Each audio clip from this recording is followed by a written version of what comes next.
Alrighty, so the first thing I'm going to do is I'm going to play you a song that you can consider an option. What I like about it is it uses the blues scale.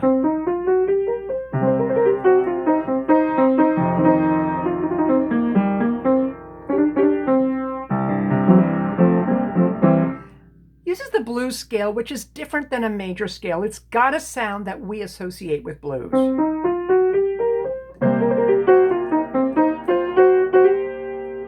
And I don't think they actually explain that here. But the songs we're going to go over in this section kind of reference this style. So they use the blues while they're introducing naturals, flats, what we call accidentals. If a flat or a sharp is not in the key signature, which is the very beginning, it's called an accidental. Sounds like accident.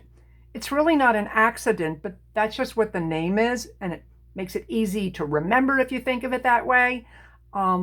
So here we go. I'm just going to play. This is Blues for Wynton Marsalis. If you've got your book in front of you, it's page 109.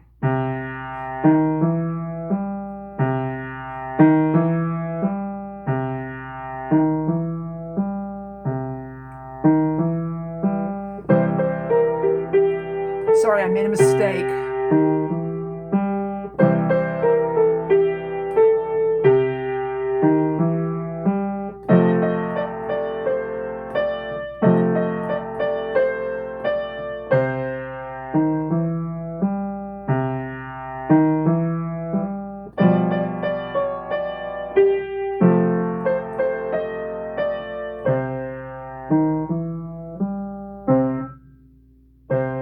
It's kind of a little bit like Louisiana style blues, Dr. John, if you know him. And as far as me making a mistake, it's just when I teach, especially when I'm going back and forth between talking and playing, it uses my brain in a different way. Every once in a while, I'm playing, but I'm also thinking of how I'm going to present something at the same time.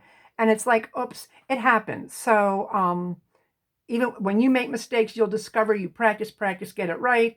And then maybe you're playing for me or someone else and you discover you make a mistake. That's just what happens. In a performance kind of situation, it's often like a self-consciousness thing. In my case, I don't think it's that. I think it's because I'm doing something else with my brain at the same time. Okay, so that's something. I am not going to be going over that now. That's something you can consider option. I'm going to send you videos.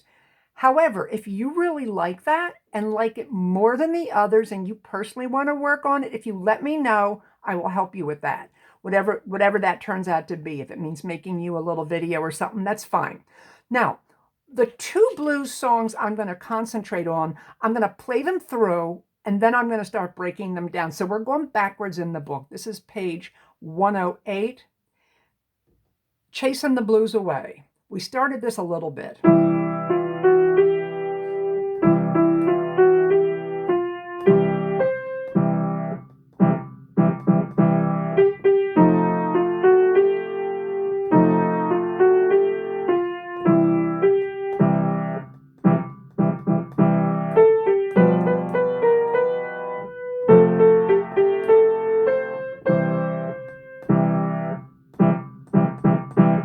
That almost has a little bit of a march feel to it.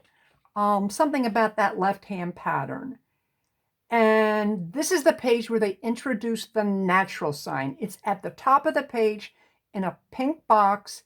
It cancels a sharp or a flat, whether it's in the key signature in the beginning for everything or whether it's in that measure. Now I'm going to play Got Those Blues straight through. We started this a little bit. Here we go.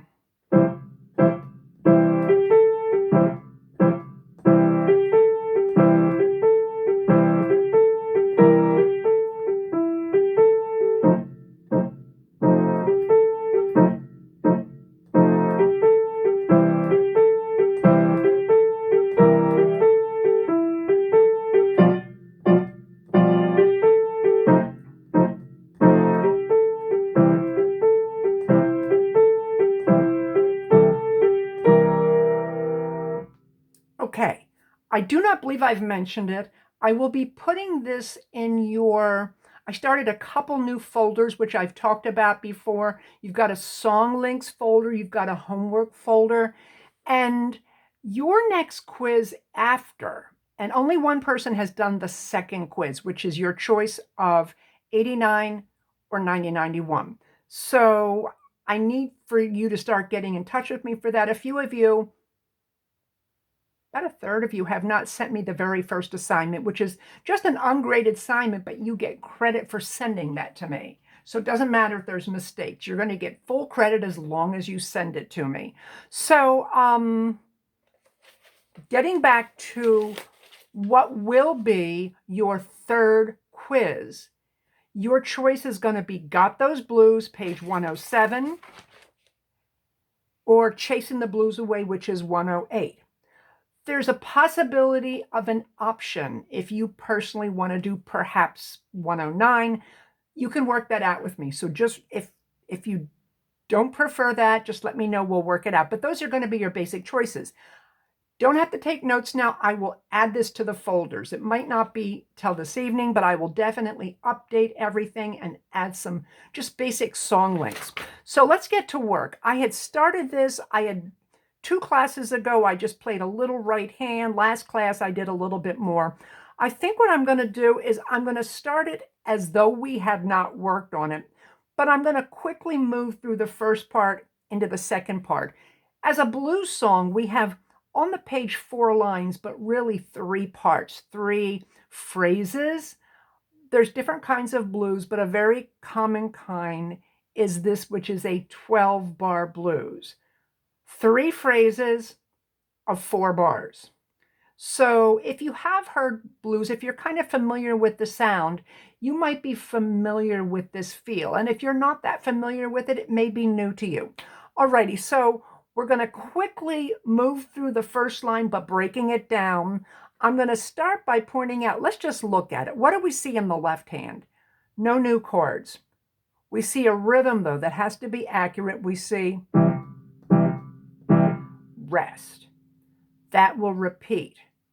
Then in the third measure, it changes. Rest, rest, and then 3 beats of rest. That is the left hand for 4 bars. The only thing you'll probably need to focus on is coordinating that rhythm with your right hand. The good news is, unlike Blow the Man Down, the left hand doesn't kind of intertwine with the right hand in a way to make it a little bit trickier. Now, if we look at the right hand, and I showed this before, the very first opening is a 6. We've studied that. And we had a couple other songs where we did that. We had some exercises, but your hand just plays that. You'll discover as we move back in the book that lots of songs don't have a one-note melody. There's harmony as well. So that's the melody. It's harmonized. It makes it fuller. It's part of why we play piano, because we can be full. We can play a lot. So the right hand, if we look at what's the pattern, measure 1 and 2 are identical. That's it. My suggestion to you starting is test it out a little bit. Make sure you can do the interval, and then try to do 1 measure. A common thing that will throw people off, excuse me, is the swing feel. If you've got your book in front of you, at the very bottom of the page, they explain that. There's an asterisk. The 8th notes may be played a bit unevenly. Long, short, long. It's kind of a lilting feel.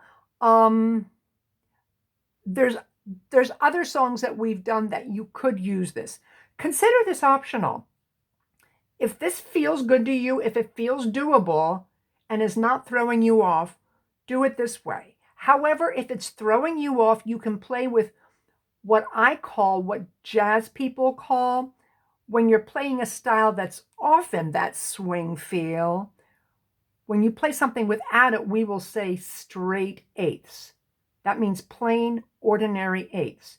And of course, if you don't know swing feel, you wouldn't know why that was mentioned because everything's straight eighths. But it's a choice for you. You can play like this.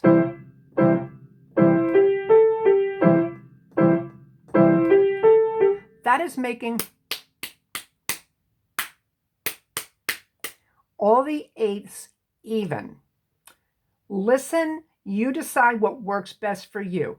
It may be that you like swing eighths, but you're having trouble. If that's the case, I would suggest trying it the other way.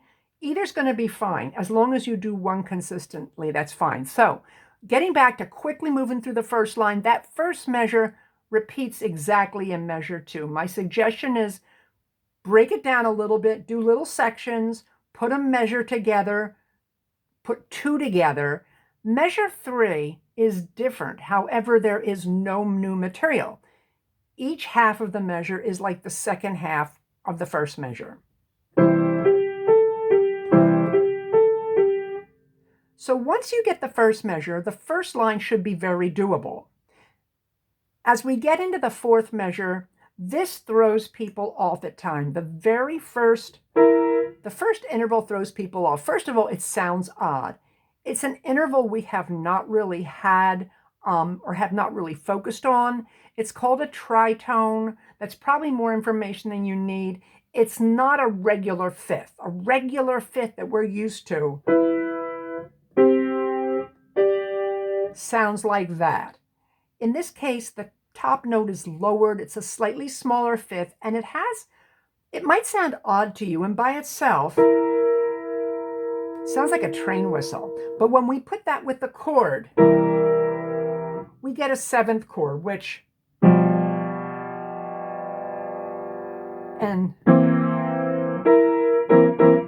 so the thing is, you simply have to accept what it is.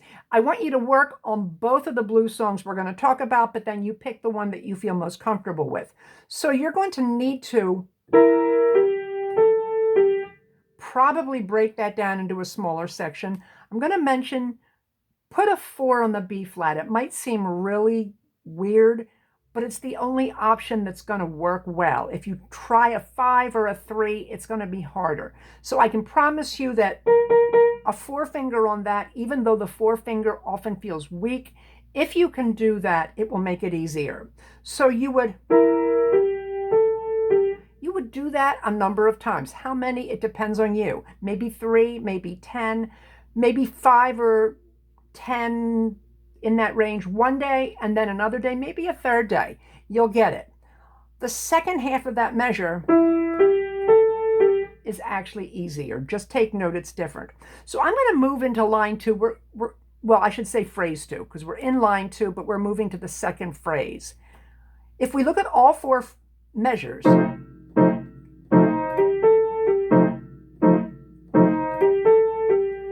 it suddenly goes back to something we've done.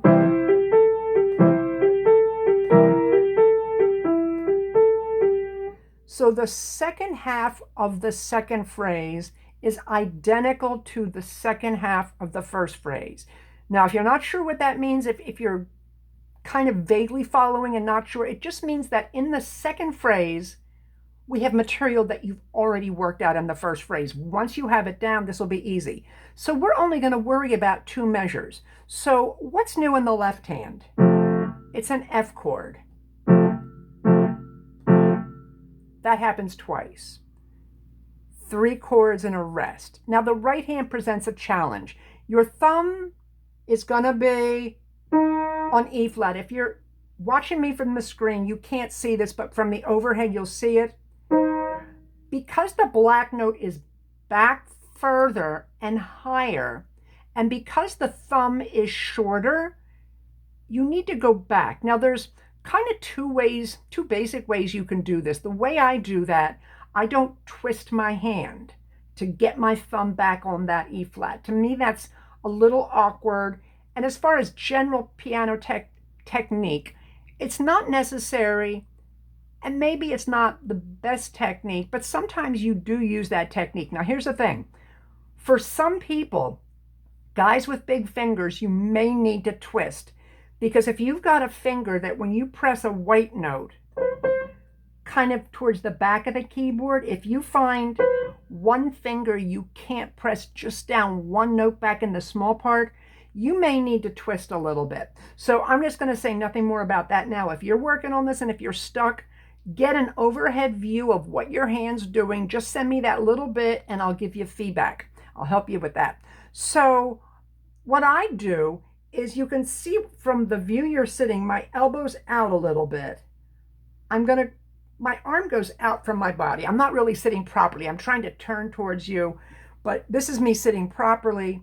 This is my hand when the thumb's on E. My elbow goes forward, my thumb goes back probably almost 2 inches, maybe 1.5 inches. And my thumb's on a higher note, so there's probably just the slightest rotation. But you don't have to think in terms of that, because you can do it without knowing what it's called.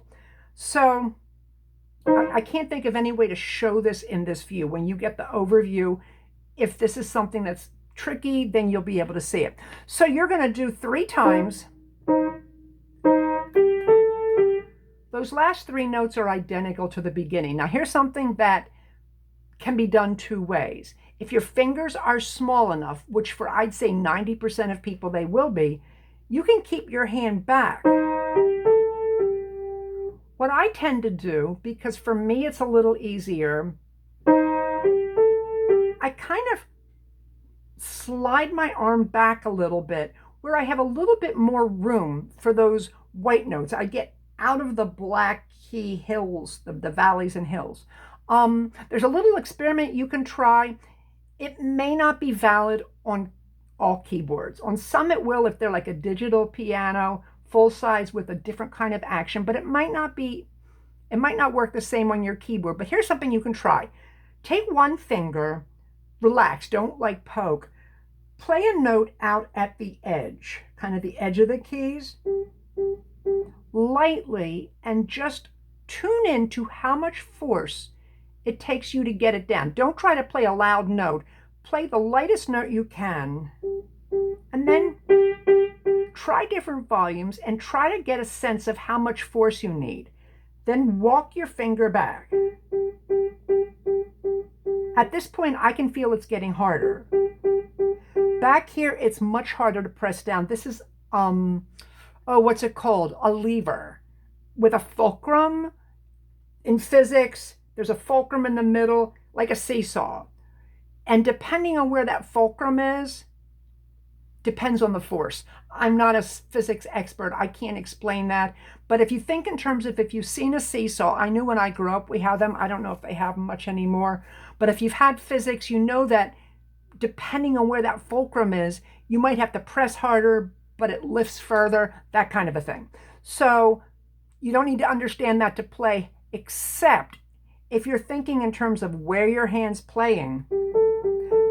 Physically, I have to press much harder back here. If you're playing on a regular acoustic piano, this should be easy to demonstrate. So we're going to move on. We've now actually completed all the material for the first 2 phrases, which is 2/3 of the song. We're now coming to the hardest part of the song, the part that tricks people a little bit. I don't think it's so much physically as hard to play. There is a challenge, but people miss it. And that's what creates, excuse me. If you're looking at your book, 3rd line, last measure.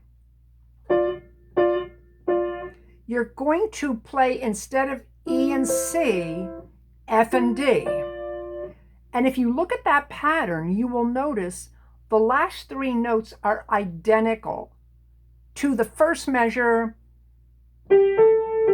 But what is different is the way your 2 finger and thumb work, because it's not a skip of a third, it's only a second. People miss that, and I don't want to do what they do wrong, but they don't do it correctly, which is, and what happens is it's a tiny bit more of a stretch for your hand to get your 2 finger to the G. I'm going to leave it at that now. When you're working on this, if you're having trouble there, or if you send me a video and if that's not right, I will give you specific feedback for your situation. Now, the challenge we have is after this, got to get our thumb all the way back to reach the E flat. I slide. From the overhead, you'll be able to see me just sliding my finger back. From your view, you're not going to see this, but I can't see myself. I'm just sort of sliding my hand back till my thumb is at the end of the E flat. So I'm going to slowly play just that spot up to the challenge. This is a good amount to practice. I'm going to go slow. At this point, you can even go slower. You want to think. You want to sneak back. And then you would repeat that, going as slow as you need in a small section. Move back. That's going to be a challenge. Generally in classes, we probably do that little amount at least 3 different classes. So starting from the last line, we're here, which is not new. We had this in 1, 2, 3, in measure 5, exactly the same. The middle measure is exactly the same as measure 3. The last measure is just a little bit different. This is extra chord in the left hand.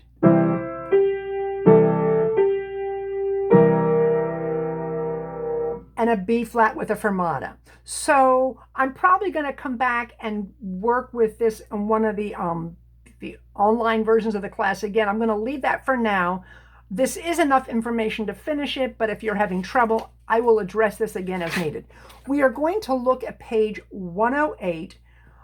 The important thing about this is how your right hand shifts a little bit. You're not always putting the same finger number on the same note.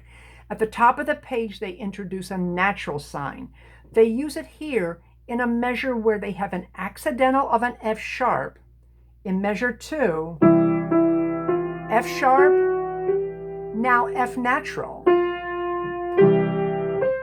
So this is kind of like an intellectual thing you have to be familiar with. The natural cancels the sharp in that measure.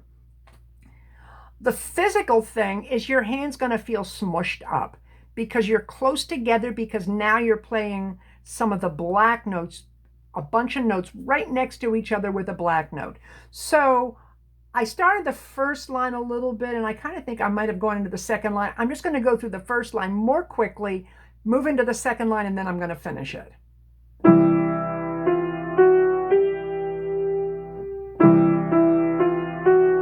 This is where my hand shifts position.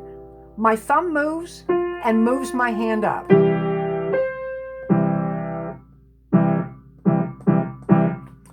So in that line, the challenges are, in the very beginning, F, F sharp, G. These fingers are probably going to feel smushed up. When you play piano, at times that happens. Try not to tense up your hand. Try to keep your hand relaxed. Go slow till it's easier. Excuse me. And then the second big thing is that shift in position. Now, to do the second line or second phrase, I need to pick up with the very end of the first line because that goes into the second phrase. This is a totally new use of your hand. Your 2's on E flat. And now different fingers are kind of, I use the term smushed up because they play very close together. Instead of more like spread out for individual white notes, they're closer together. So you're just going to need to do that and experience it, and then if you have trouble, we'll talk about that. So let me do that second phrase again, picking up at the end of line 1.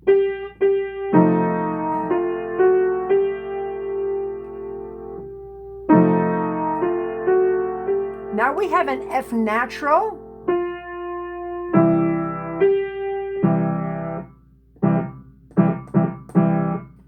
All right, in the last line, your right hand moves up. I'm just going to show the right hand. Your 2 finger is going to go up to A.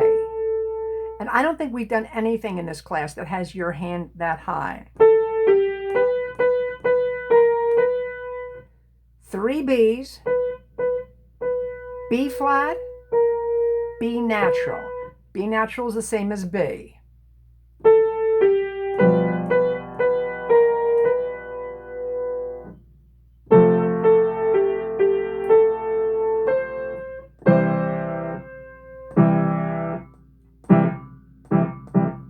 So once more, just the right hand last phrase.